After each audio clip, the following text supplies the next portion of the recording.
एक बार की बात है, कई सालों पहले सोनापुर गांव में एक भयानक हवेली थी, जिसके बारे में तरह तरह की अफवाहें फैली थी। हर किसी का मानना था कि उस हवेली में कोई चुड़ैल का साया है। काफी बार गांव वालों को वहां पर चुड़ैल के होने का एहसास भी हुआ था। एक बार गांव के लोग गांव के चौराहे पर बैठकर सभी हवेली के बारे में बात कर रहे थे। अरे भैया, हवेली में भूत का साया है। मैंने खुद पेड़ों से फूलों को उड़ते हुए खुद हवेली में जाते हुए देखा है। अरे नहीं कल्लू भैया, वहाँ भूत का नहीं, वहाँ पर चुड़ैल का साया है। मैंने 2 पायलों की आवाज सुनी है। अरे सुनील चच्चा, भूत चुड़ैल नहीं, वहाँ तो राक्षस है, राक्षस। मैंने देखा, मेरी गाय का दूध अपने आप निकलकर बर्तन में चला गया भैया, और फिर बर्तन हवेली में। हाँ, बात तो सही है। मैंने भी हंसने की बहुत सी आवाजें सुनी हैं। जमींदार साहब, आपको हवेली और गांव के बीच में मजबूत दीवार बना देनी चाहिए। कम से कम ये भूत हमारे बच्चों को तो नुकसान नहीं पहुंचाएंगे। न जाने हवेली में भूत है कि चुड़ैल, लेकिन एक बार जब मेरे पति लकड़ियां काट रहे थे तो उनकी कुल्हाड़ी नीचे गिर गई। अचानक कुल्हाड़ी न जाने कैसे उड़ते हुए वापस उनके हाथ में आ गई। मेरी तो डर के मारे जान ही निकल गई थी। हाँ बिटिया, सच कहती हो, वहाँ कोई है जिसने हमारी सहायता की। मेरी पोती तालाब में डूब गई थी। अचानक तेज हवा चली और मेरी बेटी तालाब से उड़ती हुई बाहर आ गई। देखो भाइयों, मेरा बेटा अमेरिका से वापस आ रहा है। कुछ दिनों के बाद वो वापस चला जाएगा। उसे इन सब घटनाओं के बारे में खबर नहीं होनी चाहिए। उसके जाने के बाद मैं ये दीवार पक्की करवा दूंगा। गांव के ही किसान का बेटा भीखू खाद लेने शहर जा रहा था।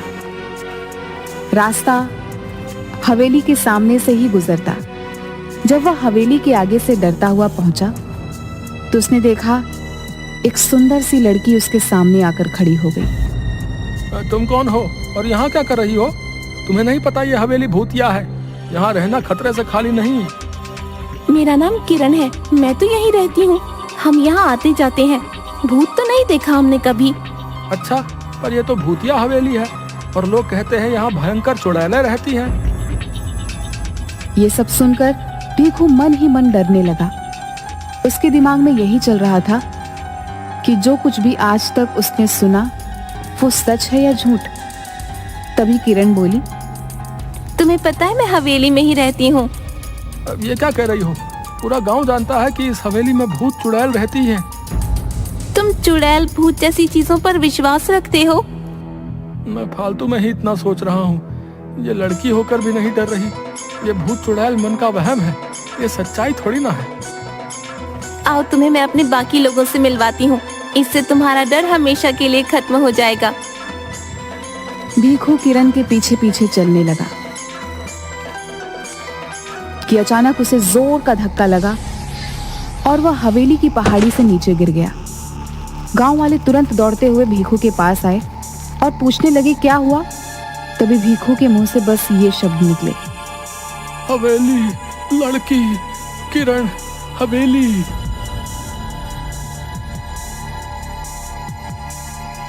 अब तो गांव में डर का भयानक माहौल बन गया था। सबको विश्वास हो गया था कि हवेली में किसी किरण नाम की चुड़ैल का साया है, जिसने भीखू को मार दिया है। इस घटना के अगले दिन ही जमींदार साहब का बेटा राजेश अपने दोस्त मयंक के साथ गांव आ रहा होता है। हे भगवान, शाम हो गई है। हवेली के आगे से गुजरना होगा। अरे राजेश भैया, आप उस हवेली की तरफ मत देखना, कहीं उन चुड़ैलों का साया आप पर भी ना पड़ जाए। अरे राजेश, ये तेरा ड्राइवर क्या कह रहा है? चुड़ैलों का साया? गांव के अंधविश्वासों का तो अपना ही मजा है। अरे ड्राइवर भैया, आप चुपचाप गाड़ी चलाओ ना। ये सब अंधविश्वास है, हम सब ये नहीं मानते। भैया, आज तक इस भूतिया हवेली में कोई एक रात नहीं गुजार पाया। बड़े बड़े लोग आए और बड़े बड़े दावे किए और फिर हार मानकर चले गए। अरे हम पढ़े लिखे लोग हैं, अमेरिका से आए हैं, हम इन सब बातों को नहीं मानते। ये सब अंधविश्वास है। अगर हमें सचमुच भूत प्रेत देखने को मिल जाए तो इन छुट्टियों का मजा आ जाएगा। क्यों राजेश? क्या हुआ बिरजू? अरे ये गाड़ी के आगे इतने सारे फूल कैसे पड़े? लगता है किसी ने हमारा स्वागत करने के लिए रखे। तो यहाँ रुकना खतरे से खाली नहीं भैया। मैंने अभी अभी किसी को यहाँ से जाते हुए देखा है। ये सब हवेली की चुड़ैलों का काम है। अरे तुम गांव वाले भी कमाल हो, हैं? खुद ही सब कुछ करके शर्मिंदा हो जाते हो। मैं सब जानता हूँ। गांव वालों ने ये फूल बिछाए होंगे, लेकिन अब अपना नाम बताना नहीं चाहते। राजेश भैया, मैं झूठ नहीं बोल रहा। जब आप हवेली में एक रात बिता लेंगे तो आपकी सोच भी बदल जाएगी। यार बिरजू, तुम पहले घर पहुंचाओ, बाद में देखेंगे। अभी तो बहुत जोर से भूख लगी है। मेरे पेट में तो हाथी, चूहे, भूत, प्रेत सब दौड़ रहे हैं।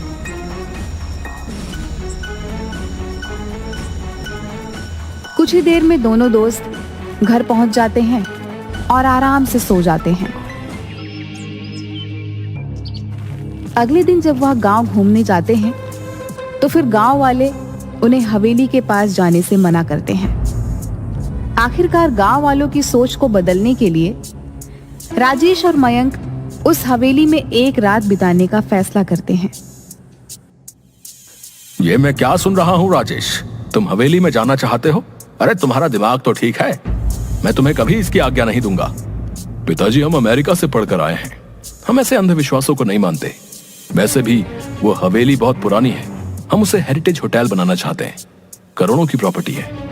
अरे चाचा जी, हो सकता है इस हवेली में कुछ लोगों ने कब्जा करने के लिए इस तरह की अफवाहें उड़ाई हों। हम हमेशा के लिए इन सब का समाधान कर देंगे। ठीक है, अगर तुम लोग नहीं मानते तो जाओ, लेकिन अपने साथ 2 गार्ड, बंदूक और सुरक्षा का सारा सामान साथ ले जाओ।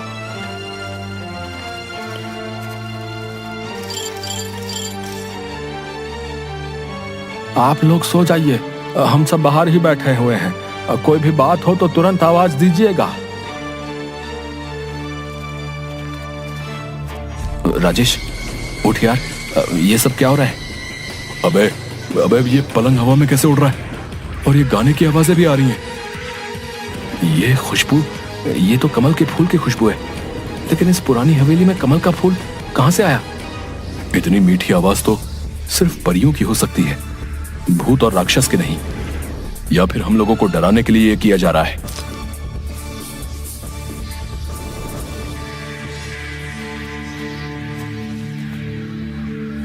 क्या तुमने वही देखा जो मैं देख रहा हूं? हाँ यार, ये तो सचमुच भूतिया है। नहीं, हम यूं विश्वास नहीं कर सकते। मुझे तो लगता है कि ये कोई ऐसा बंदा है जिसे इस टाइप के हॉरर इफेक्ट के बारे में बहुत कुछ पता है। चलो हवेली की लाइब्रेरी में चलते हैं, कुछ तो मिलेगा।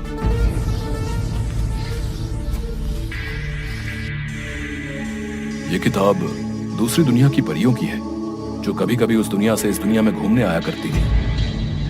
150 साल पहले यह हवेली उन्हीं परियों का अतिथि गृह हुआ करता था, जहां पर वे अपना समय बिताने आया करती थी। अतिथि गृह क्या होता है? Guest house. यानी कि हम लोग एक परियों के गेस्ट हाउस में हैं। वाह भाई, ये तो कमाल हो गया। मेरा ख्याल है हमें बिना आवाज किए चुपचाप देखना चाहिए कि असलियत क्या है, क्योंकि अभी तक हमें परियां नजर नहीं आई हैं।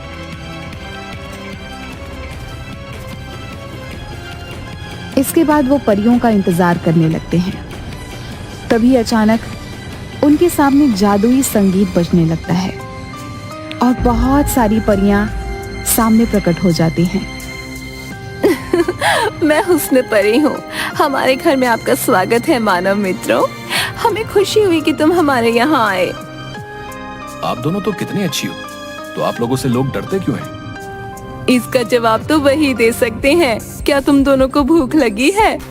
हाँ, भूख तो लगी है। जो खाना लाए थे वो तो कब का खा चुके हैं हम दोनों। क्या तुम हमारी मदद करोगे इस हवेली की सफाई करने में? हाँ, क्यों नहीं।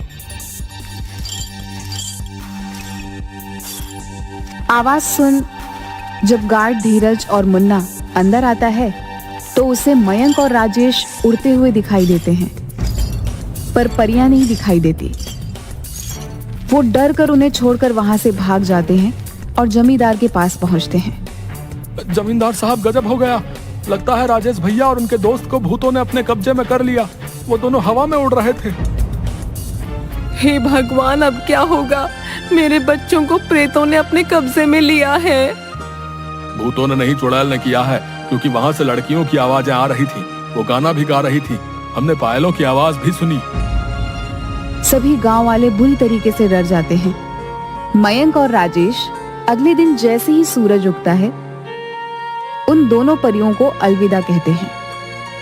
हम पर विश्वास करने के लिए धन्यवाद राजेश और मयंक, लेकिन गांव वाले हम पर भरोसा नहीं करते। इस हवेली से हमारी यादें जुड़ी हैं, इसलिए जब भी मन करता है तो कुछ वक्त बिताने हम यहाँ आ जाते हैं। लेकिन भीखू पर हमला तो सुबह हुआ था। मैं यही बताना चाहती हूँ, भीखू पर हमला हमने नहीं किया। हम तो सिर्फ गांव वालों को शहर से भागकर आए हुए तस्करों से बचाने की कोशिश कर रहे थे, जो सुबह के समय इस हवेली में छुपे रहते हैं और रात को तस्करी के लिए निकल जाते हैं। परियां राजेश और मयंक को बताती हैं, उस दिन जिस दिन पहाड़ी से गिरकर मर गया, उस दिन परी उसकी रक्षा कर रही थी, लेकिन सिर्फ भीखू को ही दिखाई दे रही थी। जब तस्करों ने भीखू को हवेली की तरफ आते हुए देखा तो उन्होंने उसे पीछे से धक्का दे दिया ताकि उनका रहस्य किसी और को न पता चल जाए। तो क्या तस्कर आपको नहीं देख सकते? नहीं, हमें सिर्फ वही देख सकता है जिसके आगे हम अपने आप को खुद दिखाना चाहें। हमने गांव वालों को तस्करों के बारे में बताने की काफी कोशिश की, लेकिन डरपोक गांव वाले हवेली में नहीं आए। आपको परेशान होने की कोई जरूरत नहीं है। आपने हमारे गांव की रक्षा के लिए इतने सालों तक हमारा साथ दिया है। आपकी सच्चाई हम सभी गांव वालों को बताएंगे और हम सभी गांव वालों के साथ अगले हफ्ते दीपावली मनाने यहाँ आएंगे।